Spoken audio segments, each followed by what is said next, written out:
आज की क्लास में हम लोग एक नया चैप्टर स्टार्ट करने वाले हैं, work energy and power. Work energy and power के चैप्टर के अंदर में हम लोग कुछ ऐसे भी फंडामेंटल कॉन्सेप्ट सीखते हैं जो क्लास 12 के अंदर में electrostatic potential and capacitance class 12 के चैप्टर 2 को सीखने में मदद करता है। बाकी इस चैप्टर का कॉन्सेप्ट भी दूसरे चैप्टर्स में काफी काम आता है। बहुत ही अच्छे से इसको पढ़ना है, इजी चैप्टर है, बहुत टफ चैप्टर नहीं है, क्योंकि ये चैप्टर स्केलर्स का चैप्टर है। अधिकतर चीजें यहाँ स्केलर के फॉर्मेट में हो रही होती हैं। वर्क भी स्केलर क्वांटिटी है, एनर्जी भी स्केलर क्वांटिटी और पावर भी स्केलर क्वांटिटी है। जैसे कि चैप्टर का नाम है work energy and power. Class 9th में तुमने पढ़ा होगा, वर्क यानी कार्य का मतलब होता है किसी बॉडी पर फोर्स लगना और फोर्स के कारण बॉडी का डिस्प्लेस्ड हो जाना, मतलब उसके पोजीशन में चेंज आना। किसी भी कार्य करने के एबिलिटी को, कोई भी वर्क अगर करना है, कोई भी मैकेनिकल वर्क अगर करना है, किसी बॉडी को एक जगह से दूसरी जगह उठा के ले आना है, किसी बॉडी को h हाइट तक ऊपर उठाना है, या किसी भी तरह का कोई भी मैकेनिकल वर्क करना है, तो मैकेनिकल वर्क करने के लिए एनर्जी की आवश्यकता होती है। तो ऊर्जा मतलब कार्य करने के लिए एक भौतिक राशि चाहिए जिसको ऊर्जा या एनर्जी कहते हैं। और अगर पावर की बात करो तो पावर का मतलब होता है शक्ति। नहीं, कोई भी वर्क कितना फास्ट या कितना स्लो हो रहा है प्रति यूनिट समय में, यूनिट टाइम में। अगर कोई ज्यादा वर्क कर रहा है तो उसका पावर ज्यादा है, कोई कम वर्क कर रहा है मतलब उसका पावर कम है। अगर किसी मशीन से कम समय में ज्यादा एनर्जी निकल रहा है तो उसका पावर ज्यादा है, कम समय में मतलब उतना ही समय में किसी दूसरे इंजन से कम एनर्जी निकल रहा है तो उसका पावर कम है। तो वर्क, एनर्जी और पावर तीनों एक दूसरे से कनेक्टेड है, और इसी तीनों चीजों के बारे में इस चैप्टर में हम लोगों को पढ़ना है, work energy and power chapter के अंदर में। तो इसको पढ़ने के लिए तैयार हो? कोई दिक्कत है यहां तक में? चलो, अब बेटा अगर नॉर्मल दुनिया में वर्क की बात की जाए, हम लोग अगर वर्क की बात करते हैं, किसकी बात करते हैं? वर्क की बात करते हैं। इस वर्क का मतलब अगर नॉर्मल बोलचाल की भाषा में या नॉर्मल जिस दुनिया में हम लोग रहते हैं, फिजिक्स को छोड़ करके, यहां पर वर्क का मतलब होता है कोई भी ऐसा एक्टिविटी, कोई भी ऐसा क्रियाकलाप जिससे कोई भी आदमी पैसा कमाता हो, किसी भी एक्टिविटी को वर्क कहते हैं। अगर तुमसे कोई पूछेगा तुम्हारे पापा क्या कहते हैं, तुम में से कोई बोलेगा कि हमारे पापा टीचर हैं, टीचिंग करते हैं, कोई बोलेगा मेरे पापा एडवोकेट हैं, वकालत करते हैं, कोई बोलेगा मेरे पापा जो है दुकान चलाते हैं, बिजनेसमैन हैं, कोई बोलेगा मेरे पापा पुलिस में हैं। तो उन सारे सभी लोगों का अपना अपना काम बटा हुआ है। मम्मी क्या करती है तो मेरी मम्मी टीचर हैं, मम्मी क्या करती है, मेरी मम्मी बैंक में काम करती हैं, मेरी मम्मी हाउस वाइफ है, घर में काम करती हैं। तो काम का मतलब डेली लाइफ में कुछ और होता है, जनरल एक्टिविटी, कोई सा भी एक्टिविटी। लेकिन फिजिक्स में वर्क का मतलब कुछ और होता है, वर्क का फिजिकल मीनिंग कुछ और है। फिजिक्स में वर्क किसको कहते हैं? अगर मान लो सपोज करो कि हमारे पास कोई m मास का बॉडी है, इस पर फोर्स लगा और फोर्स के लगने के कारण इसका पोजीशन चेंज हो गया, ये यहां आ गया। तो अगर फोर्स के लगने से किसी बॉडी के पोजीशन में बदलाव आ जाए तो फिजिक्स के अकॉर्डिंग वर्क होता है। मेरी बात समझ रहे हो? फिजिक्स वर्क तभी मानता है, वर्क डन तभी एक्सेप्ट करता है जब कोई बॉडी पर फोर्स लगे और फोर्स के लगने से उसके पोजीशन में क्या आ जाए? चेंज आ जाए, बदलाव आ जाए। मेरी बात समझ पा रहे हो मैं क्या बोल रहा हूं? ध्यान से समझो इस बात को जो मैं बोल रहा हूं। वर्क डन का मतलब होता है किसी भी बॉडी पर फोर्स लगना और फोर्स के इन्फ्लुएंस में, फोर्स के प्रभाव में उस बॉडी के अंदर डिस्प्लेसमेंट प्रोड्यूस हो जाना, उसके पोजीशन में बदलाव आ जाना। और मेरे प्यारे बच्चे, तुम फिजिक्स के अकॉर्डिंग बिल्कुल वर्क नहीं किए अगर तुमने फोर्स लगाया और डिस्प्लेसमेंट नहीं हुआ। तुमने क्लास 9th में कुली वाला केस पढ़ा होगा। कुली अपने सर पे लेकर के जब किसी लोड को चलता है तो हम लोग आगे पढ़ेंगे कि वर्क डन जो होता है वो फोर्स इनटू डिस्प्लेसमेंट होता है, एफ डॉट एस, यानी एफ एस कॉस थीटा। जब उसके सर पे मतलब कुली के सर पे कोई लोड रहे और वो सीधा आगे चलता है तो डिस्प्लेसमेंट ऐसे हुआ, फोर्स ऊपर लग रहा है, दोनों के बीच वर्क डन जीरो होगा, क्योंकि एफ एस कॉस 90 जीरो। सब 9th में पढ़े हो ना? तो ऐसे बहुत सारे केसेज हैं जिसमें आदमी थक जरूर जाएगा लेकिन फिजिक्स के अकॉर्डिंग कोई वर्क नहीं होगा। मेरी बात समझ रहे हो? Are you getting my point? तो आओ शुरू करते हैं इस वंडरफुल चैप्टर को, और बड़ी मजे से सीखेंगे, बड़े इंटरेस्ट से सीखेंगे। आज इंट्रोडक्टरी क्लास है और इंट्रोडक्टरी क्लास में हम लोग काफी कुछ सीख जाएंगे। तो सबसे पहले जो मैंने अभी तुमको बताया वही कॉन्सेप्ट ऑफ वर्क। किसी भी बॉडी पर फोर्स लगा, मान लो ये m मास का बॉडी था, ये यहाँ पर शुरू में रखा हुआ था, ठीक है। बाद में इस बॉडी का पोजीशन यहाँ से ये चेंज होकर के इस बॉडी का पोजीशन यहाँ आ गया, तो अपने आप तो यहाँ आना आया नहीं होगा, कोई ना कोई एक्सटर्नल फोर्स इसको यहाँ तक लाया होगा। एक्सटर्नल फोर्स इधर लगा, डिस्प्लेसमेंट भी इधर हुआ, यहाँ पर वर्क डन हुआ। इसी तरीके से मान लो सपोज करो कि ये कोई ढुलकान है, यहाँ कोई m मास का बॉडी रखा हुआ है, इसको यहाँ पर एक रस्सी के थ्रू ऊपर खींच रहे हैं, फोर्स ऊपर लग रहा है, ये चल भी ऊपर रहा है, यहाँ पर भी वर्क डन हुआ। ऐसे तमाम तरीके से, जैसे अलग अलग तरीके से हम बॉडी पर फोर्स लगाएं और बॉडी के पोजीशन में चेंज आए तो हम लोग कहते हैं कि वर्क डन होता है। ऐसे भी हो सकता है कि ये हमारा ग्राउंड है, ग्राउंड पे m मास का बॉडी रखा हुआ है, इस पर फोर्स लगा रहे हैं F आगे कुछ एंगल पर, और ये चल रहा है इस दिशा में आगे थीटा, थीटा एंगल पर फोर्स लग रहा है और S डिस्प्लेसमेंट के साथ आगे बढ़ रहा है। तो बस फोर्स लगना चाहिए और फोर्स से डिस्प्लेसमेंट प्रोड्यूस होना चाहिए। अगर ऐसा हो रहा है तो समझ जाओ कि वर्क डन हो रहा है। क्लियर है? कोई दिक्कत है यहाँ तक में? अगर ऐसा हो रहा है तो समझ जाओ कि वर्क डन हो रहा है। आई डोंट थिंक यहाँ तक में कोई दिक्कत है। आगे बढ़ सकते हैं? यस और नो बोलो, आगे बढ़ सकते हैं।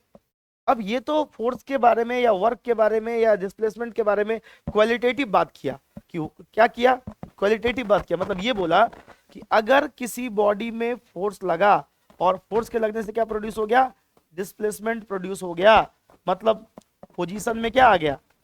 चेंज आ गया, बदलाव आ गया। तो हम लोग कहते हैं कि यहाँ पर वर्क हुआ। क्या कहते हैं? यहाँ पर वर्क हुआ। यहाँ पर क्या हुआ? वर्क हुआ। यहाँ पर वर्क डन हुआ। क्लियर है ना? बोलो।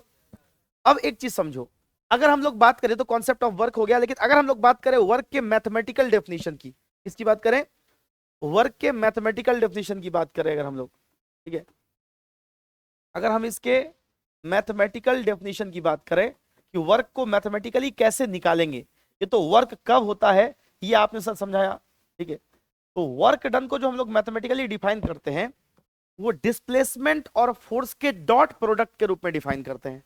मतलब क्या? मतलब ये कि work done is defined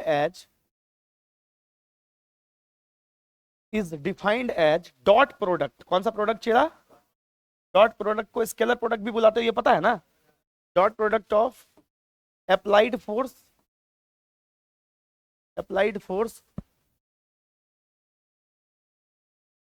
and displacement of body.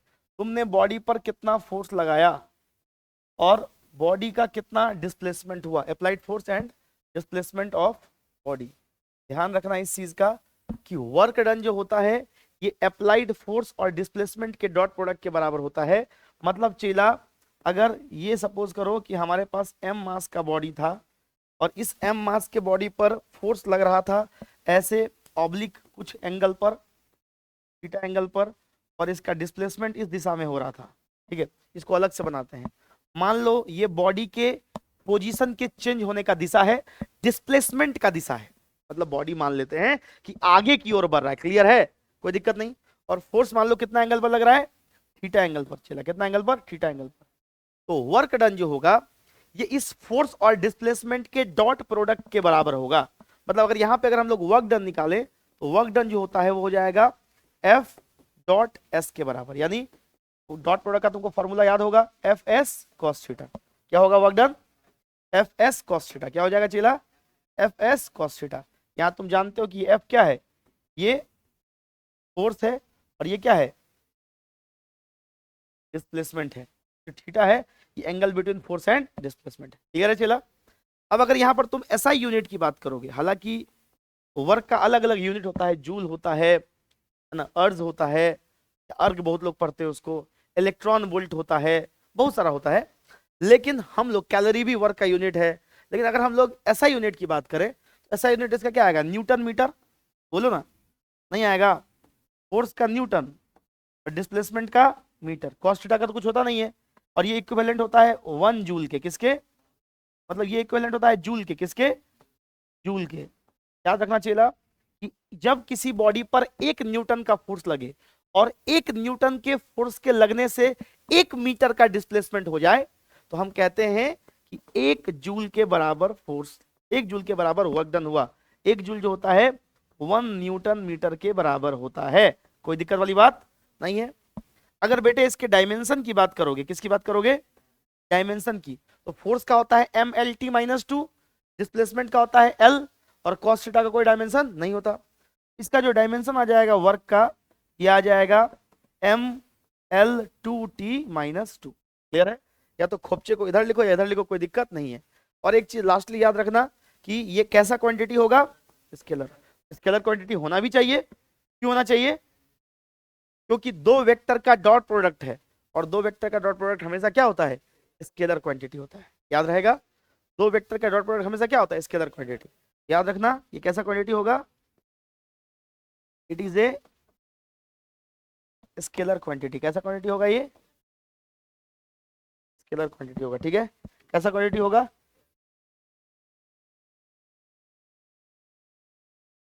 Scalar quantity. कैसा क्वांटिटी, स्केलर क्वांटिटी, कोई दिक्कत नहीं है। ये कैसा क्वांटिटी होगा, स्केलर क्वांटिटी। आगे चले, आई होप यहां तक में क्लियर है। कोई डाउट है किसी को, कोई डाउट नहीं है। अब बेटा एक दो बातों को जो समझना है हमें, ठीक है, जो हमारे एग्जाम में भी ऑब्जेक्टिव के फॉर्म में काम आता है, ठीक है, जरा इनको समझिएगा। देखो, वर्क डन स्केलर क्वांटिटी है। कैसा क्वांटिटी, मतलब ये निगेटिव भी हो सकता है, पॉजिटिव भी हो सकता है, और जीरो भी हो सकता है। ठीक है, तो मैं पहले एक पॉइंट यहां पर लिख रहा हूं कि वर्क डन में बी नेगेटिव, पॉजिटिव और जीरो। वर्क डन निगेटिव भी हो सकता है, पॉजिटिव भी हो सकता है, और जीरो भी हो सकता है। क्लियर आया, कोई दिक्कत यहां तक में नहीं है। अब देखो, हम लोग लेते हैं केस वन। केस वन, जब थीटा की वैल्यू 0 से 90 के बीच में हो, मतलब जब फोर्स और डिस्प्लेसमेंट के बीच का एंगल एक्यूट एंगल हो चेला, 0 और 90 के बीच में हो, तो 0 और 90 के बीच में आपको पता है कॉस थीटा क्या होता है, पॉजिटिव। 0 और 90 के बीच में कॉस का मान पॉजिटिव आता है ना, तो वर्क डन क्या है, F S cos theta. Force का मैग्नीट्यूड तो हमेशा पॉजिटिव ही आएगा, डिस्प्लेसमेंट का मैग्नीट्यूड भी हमेशा क्या आएगा, पॉजिटिव, और कॉस थीटा भी क्या आएगा, पॉजिटिव। तो वर्क डन जो उस केस में हमारे पास हो जाएगा, हो जाएगा F S cos theta. Cos theta positive है, ये तीनों पॉजिटिव, यानी वर्क डन हमारे पास क्या आ जाएगा, पॉजिटिव। क्या आ जाएगा, पॉजिटिव। वर्क डन हमारे पास क्या आ जाएगा, पॉजिटिव। मतलब मेरे प्यारे बच्चे ये चीज याद रखना, अगर फोर्स और डिस्प्लेसमेंट के बीच का एंगल 0 और 90 के बीच में है तो वर्क डन पॉजिटिव होगा। और आगे जब तुम लोग वर्क एनर्जी थ्योरम पढ़ोगे, और अगर वर्क एनर्जी थ्योरम नहीं है और इसे आगे चैप्टर में पढ़ाएंगे, अभी जानना हो तो यूट्यूब पे है मेरे वर्क एनर्जी थ्योरम, तो वहां पर तुम लोग को पढ़ाएंगे कि जब वर्क डन पॉजिटिव होता है तब बॉडी का जो वेलोसिटी होता है या जो बॉडी का स्पीड होता है वो क्या करेगा, इंक्रीज करेगा। क्या करेगा, इंक्रीज। वर्क डन पॉजिटिव होने का मतलब है कि बॉडी का स्पीड क्या करेगा, इंक्रीज। तो केस वन समझ में आ गया, जब हमारा वर्क डन क्या था, 0 और 90, सॉरी एंगल क्या था, 0 और 90 के बीच में। क्लियर है बेटा, यहां तक में कोई दिक्कत है। अब सेकेंड केस की बात करते हैं, केस नंबर 2 की बात करते हैं। केस नंबर 2 में अगर थीटा का मान 90 डिग्री के बराबर ही हो जाए, मतलब अगर डिस्प्लेसमेंट और फोर्स, बॉडी पर लगने वाला फोर्स और डिस्प्लेसमेंट आपस में 90 डिग्री पर है, थीटा 90 डिग्री हो जाए, तो हमको पता है cos 90 कितना होता है चेला, 0। cos 90 0 होता है तो वर्क डन भी क्या होगा, 0। वर्क डन 0 होने का मतलब समझ रहे हो चेला, बॉडी का वेलोसिटी ना तो बढ़ेगा ना ही घटेगा, कांस्टेंट रहेगा। क्या रहेगा, कांस्टेंट रहेगा। क्लियर है, मैं जो बोल रहा हूँ वो समझ में आ रहा है, क्लियर है, यहां तक में कोई दिक्कत नहीं है। अब एक चीज और समझो चेला, और एक चीज समझो, अगर हम तीसरे केस की बात करें, तीसरे केस की बात करें, एक केस लेते हैं जिसमें जिसमें मान लेते हैं कि दोनों के बीच का जो एंगल है वो 90 से बड़ा और 180 के इक्वल या उससे छोटा। तुम लोग को मालूम है cos 180 भी निगेटिव होता है, कितना आता है, यस -1 आता है, निगेटिव होता है। तो एक चीज ध्यान रखना, इस केस में cos थीटा क्या हो जाएगा, नेगेटिव। अगर ये डिस्प्लेसमेंट है और ये हमारे बॉडी पर लगने वाला फोर्स है, अपोजिट सेंस में लग रहा है, इस केस में वर्क डन क्या आएगा, नेगेटिव आएगा, क्योंकि cos थीटा नेगेटिव है तो वर्क डन भी क्या आएगा, cos थीटा नेगेटिव है तो वर्क डन भी क्या आएगा, नेगेटिव। याद रखना कि जब बॉडी का वेलोसिटी पॉजिटिव था, सॉरी वर्क डन पॉजिटिव था, तो वेलोसिटी या स्पीड इंक्रीज कर रहा था, वर्क डन 0 था तो कांस्टेंट था। और वर्क डन अगर वर्क डन क्या आएगा, नेगेटिव आएगा, तो इस केस में वेलोसिटी क्या करेगा, डिक्रीज करेगा। क्या करेगा, डिक्रीज करेगा। यहां तक में मुझे आशा है कि समझ गए होंगे सब लोग, ठीक है, क्लियर है। तो पहला कॉन्सेप्ट समझ में आ गया कि वर्क डन निगेटिव भी हो सकता है, पॉजिटिव हो सकता है और 0 भी हो सकता है। इस तरह देखो, अगर फोर्स तुमको दिया हुआ है, सपोज करो वेक्टर कार्टेशियन फॉर्म में fx i cap fy j cap plus fz k cap, मान लो ये फोर्स दिया हुआ है कार्टेशियन फॉर्म में, i j और k के फॉर्म में, ठीक है, और तुमको बोल रहा है कि ये बॉडी को डिस्प्लेस कर दिया है। तुमको अगर सवाल में साफ साफ कह रहा है कि बॉडी का जो इनिशियल पोजीशन था वो x1 comma y1 comma z1 था। ये मान लेते हैं कि बॉडी का इनिशियल पोजीशन था, और इस बॉडी पर जब ये फोर्स लगा, ये बॉडी डिस्प्लेस होकर के कहाँ पहुंच गया, दूसरे पोजीशन बी पर, फाइनल पोजीशन पर। और यहाँ पर इसका जो पोजीशन कोऑर्डिनेट हो गया, तुमको पता है ना, किसी भी बॉडी के पोजीशन कोऑर्डिनेट को 3D सिस्टम में x comma y comma z से दिखाते हैं ना, x comma y comma z से दिखाते हैं। यहाँ का अगर coordinate x2 comma y2 comma z2 है, ठीक है, तो इस केस में चला, अगर बॉडी ए से बी जा रहा है, कहाँ से कहाँ जा रहा है, बॉडी कहाँ से कहाँ जा रहा है, ए से बी, याद रखना इसमें तो ये तो हो गया हमारा फोर्स। इस केस में अगर डिस्प्लेसमेंट निकालोगे तुम, तो ये हो जाएगा x2 minus x1 i cap. क्या हो जाएगा, x2 minus x1 i cap, y2 minus y1, y2 minus y1 j cap, और z2 माइनस z1 के कैप, z2 माइनस z1 के कैप, अगर बॉडी ए से बी गया हो तो।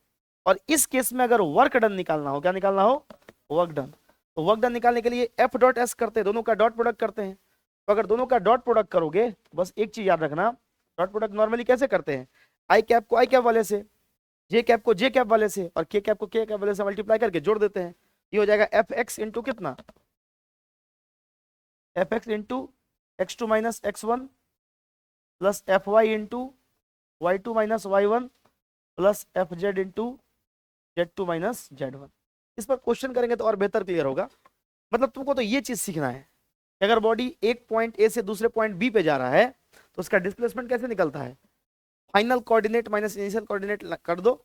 अगर x का निकाल रहे हो तो आई कैप लगा दो, y का निकाल रहे हो तो, और z का निकाल रहे हो तो ठीक है। और थोड़े मोटे छोटे मोटे प्रॉब्लम्स करके इसको और बेहतर तरीके से समझने का प्रयास करते हैं।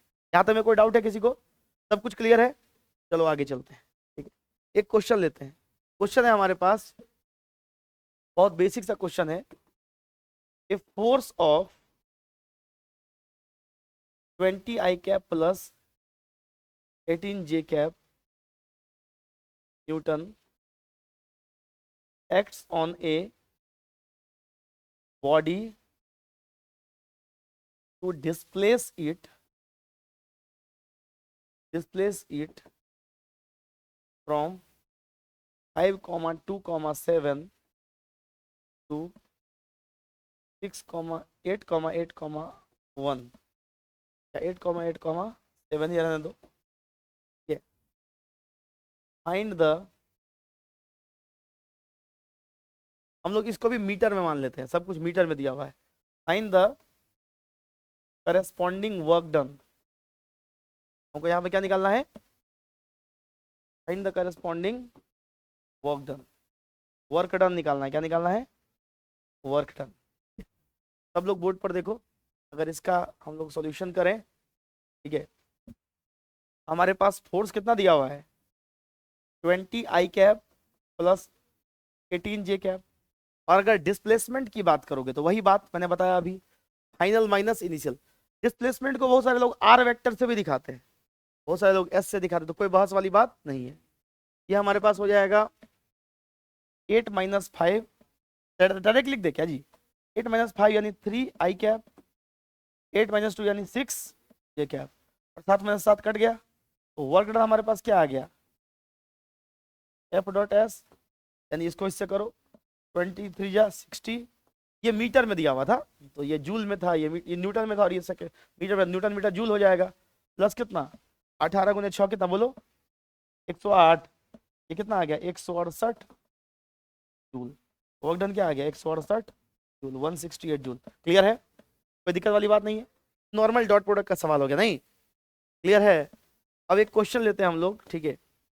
ए force of 10 newton displaces a body by, बहुत बेसिक क्वेश्चन से शुरू कर रहे हैं, 5 centimetre parallel to its direction. कोई बॉडी पर फोर्स लगा, फाइंड द वर्क डन। बहुत सिंपल क्वेश्चन से शुरुआत कर रहे हैं ताकि हर लेवल के बच्चे को समझ में आए, बहुत बेसिक से शुरू कर रहे हैं। कोई बॉडी पर 10 न्यूटन का फोर्स लग रहा है और वो बॉडी को 5 सेंटीमीटर अपने ही दिशा में, पैरेलल टू इट्स डायरेक्शन मतलब अपने ही दिशा में हिसका देता है। मेरी बात समझ रहे हो, मतलब अगर ये m मास का बॉडी है मेरे प्यारे बच्चे, इस पर फोर्स लग रहा है इस दिशा में, तो बॉडी चलेगा भी तो अगर इसका वर्क डन निकालना है, ठीक है, यहाँ पर देखो हम लोग जानते हैं यहाँ पर फोर्स कितना दिया हुआ है 10 न्यूटन, और डिस्प्लेसमेंट कितना दिया हुआ है 5 सेंटीमीटर, मतलब 5/100 मीटर, मतलब 5 × 10⁻⁻² मीटर। थीटा यहाँ पे क्या हो जाएगा 0 डिग्री। क्यों? क्योंकि जिधर की तरफ फोर्स है उधर ही की तरफ डिस्प्लेसमेंट भी है। तो अगर वर्क डन निकालोगे चीला तो वही हो जाएगा एफ एस कॉस थीटा, नहीं एफ एस कॉस थीटा। तो एफ यहाँ पर कितना दिया हुआ है 10, डिस्प्लेसमेंट कितना है 5 × 10⁻², ये तो 0 cos 0 1 ही हो जाएगा, यानी हो जाएगा 5 × 10⁻⁻1, यानी 0.5 जूल, यही हो जाएगा ना चला 0.5 जूल। क्लियर है? कोई दिक्कत है यहाँ तक में? कोई दिक्कत नहीं है? Is everything clear? आगे बढ़ा सकते हैं। तो वर्क डन का बहुत बेसिक फंडामेंटल प्रॉब्लम था, ये कोई बहुत खतरनाक सवाल नहीं था। आगे बढ़ा दिया जाए इसको। अब देखो बेटा एक चीज और समझो, एक सिंपल सा सवाल और लेते हैं, ठीक है। A force F acting on the body in given figure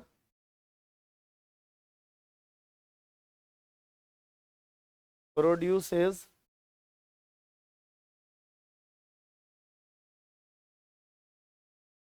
displacement of 10 centimeter in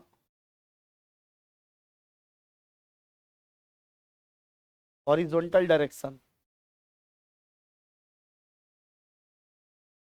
Find the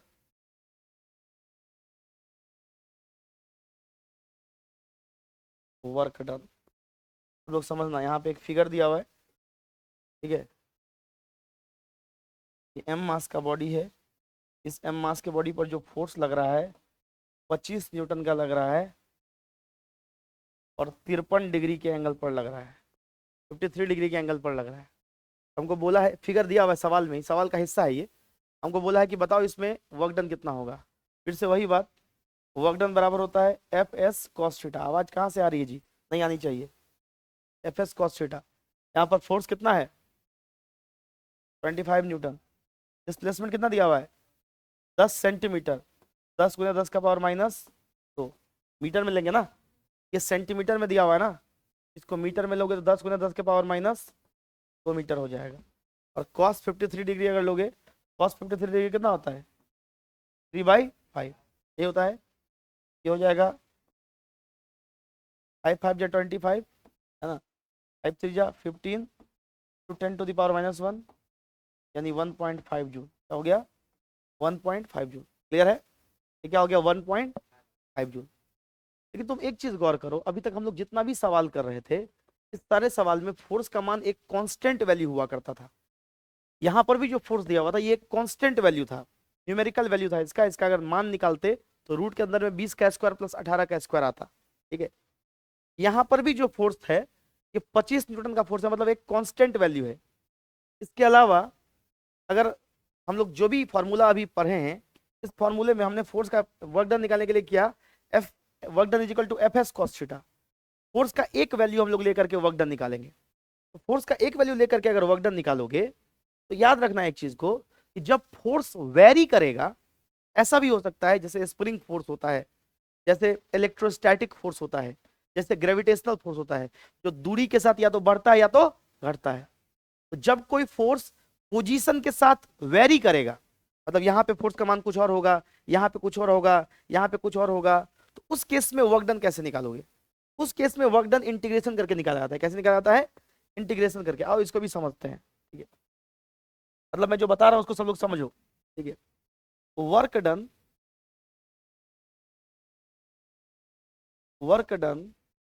by variable force.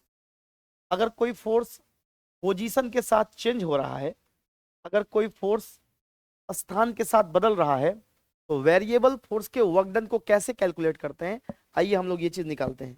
Work done by variable force, work done by variable force को हम लोग निकालते हैं। आइए सब लोग समझते हैं work done by variable force, ठीक है।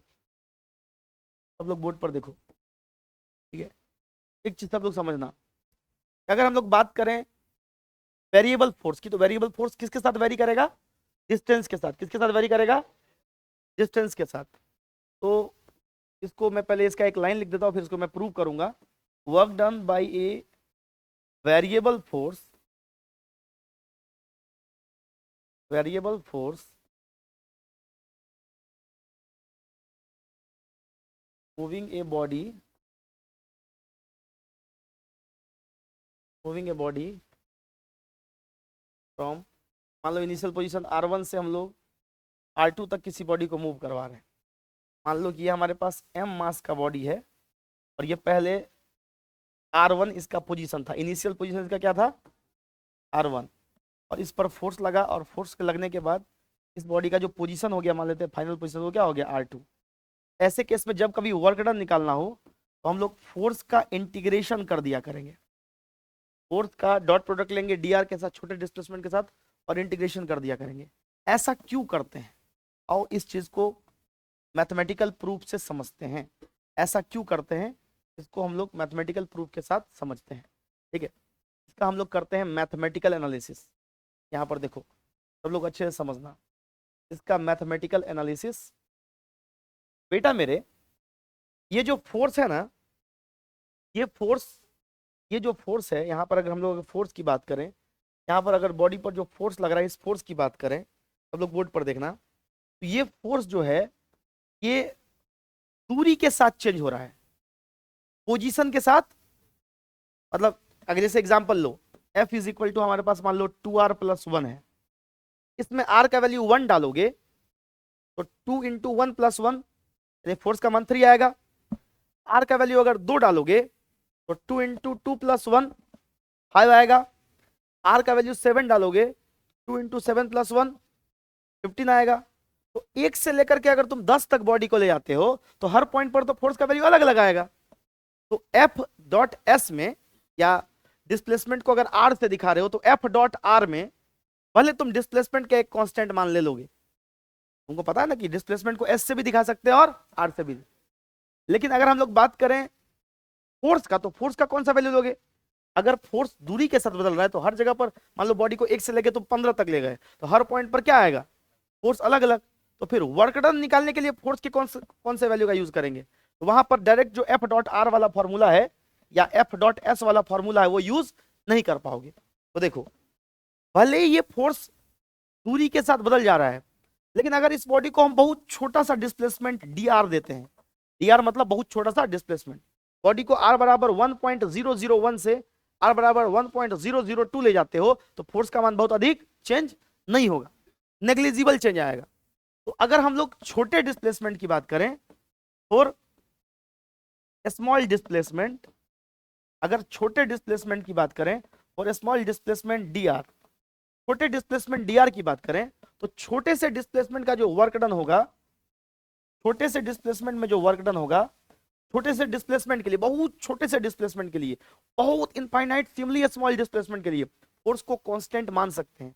उस केस में जो वर्क डन होगा वो भी छोटा सा आएगा और वही आएगा F.dr, F.dr। मेरी बात समझ रहे हो? यहाँ पे फोर्स और डिस्प्लेसमेंट सेम दिशा में है तो F.dr F.dr cos थीटा ही आएगा। cos थीटा की जगह पे 1 ले लेंगे, या 0 डिग्री है तो cos 0 1 होगा ना, तो हम लोग सीधे यहाँ पर F.dr भी लिखेंगे तो काम चल जाएगा। समझ रहे हो मेरी बात? F.dr भी लिखेंगे तो काम चल जाएगा। तो ये छोटे से डिस्प्लेसमेंट का वर्क हुआ। ऐसे छोटे छोटे छोटे छोटे छोटे छोटे डिस्प्लेसमेंट से बॉडी R1 से लेके R2 तक गया है या इनिशियल से लेकर के फाइनल तक गया है। तो ये छोटे से डिस्प्लेसमेंट का वर्क डन हुआ।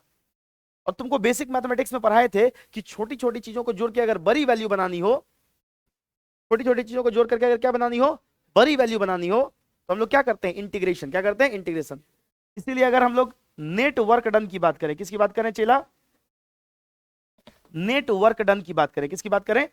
नेट वर्क डन की बात करें तो नेट वर्क डन जो हमारे पास आता है, क्या आता है? F.dr, मतलब फोर्स का इंटीग्रेशन। इसी का क्या हो जाएगा इंटीग्रेशन? कहां से कहां तक? R इनिशियल से R फाइनल तक। R इनिशियल से कहां तक? R फाइनल तक। समझ में आ गया? तो ये हमारे पास वेरिएबल फोर्स का वर्क डन आ गया। क्या आ गया? वेरिएबल फोर्स का वर्क डन आ गया। तो आज के लेक्चर में बस फंडामेंटल्स पढ़ाए हैं। अब इसको, इस पर न्यूमेरिकल्स या इस पर प्रॉब्लम्स, अलग अलग टाइप के प्रॉब्लम्स वर्क डन पर मैं कल के लेक्चर में करवाऊंगा। यहां तक सबको समझ में आ गया? कोई दिक्कत नहीं है? क्लियर है? चलो लिखना स्टार्ट करते हैं बेटा। यहां से फटाफट से हम लोग लिखना स्टार्ट करेंगे।